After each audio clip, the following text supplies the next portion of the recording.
Hey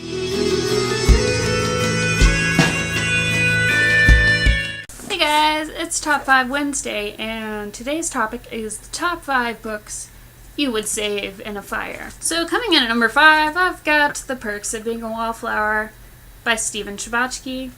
Yes, this is my favorite book of all time, but it's only on number 5 because, yes, I would want to save it ideally, but I don't know how many copies of this book I have bought over the years, because typically I would end up giving it to someone and buy another one. So if there really was a fire, yes, I would want to save this book, but at the same time, I can always just buy another one. So it's really not that big of a deal. Most of my picks are more sentimental books.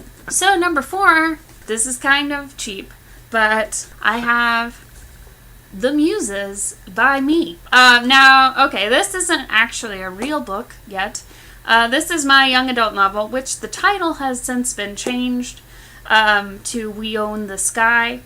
I have a literary agent who is in the process of submitting this to publishers, but my boyfriend took a copy of my novel and had this paperback version made for me so that I could, put it on my bookshelf and visualize, seeing my own book on my bookshelf, which I thought was really, really sweet. So I would definitely want to save this just because of the sentimental reasons that he made it for me, not because I wrote it, because that's ridiculous.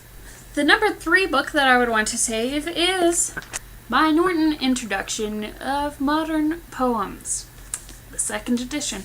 Now you'll see this book, it has been through a lot of stuff, and it's a book, clearly a textbook that I used in college, but I loved this class so much, and this book has some really cool notes in the margins based on what my professor at the time told us in class and things that I was thinking when I was reading these poems, and I loved that professor. He was one of my favorites in college.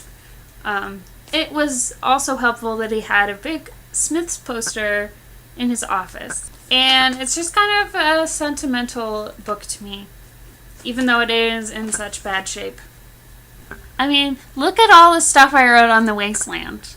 Yeah, so I would save this because poetry.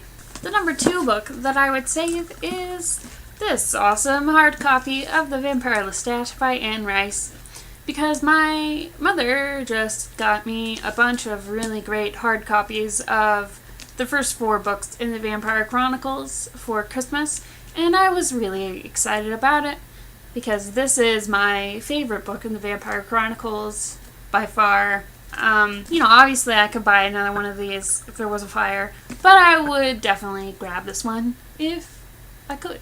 And the number 1 book that I would absolutely grab if there was a fire is my signed copy of Fangirl by Rainbow Rowell. See, look, it says, Sarah, you don't do magic, you are magic.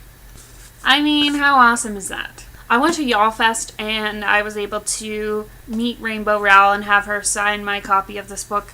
I had to stand in line for quite a while, but I think it was worth it because I absolutely love this book so much. I love Rainbow Rowell. I will definitely be rereading this book when it gets closer to the release of her next book in October, which is kind of a spin-off of this book.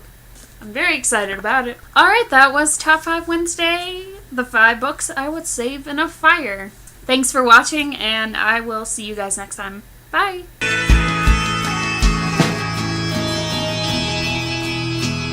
After all this time, we find ourselves on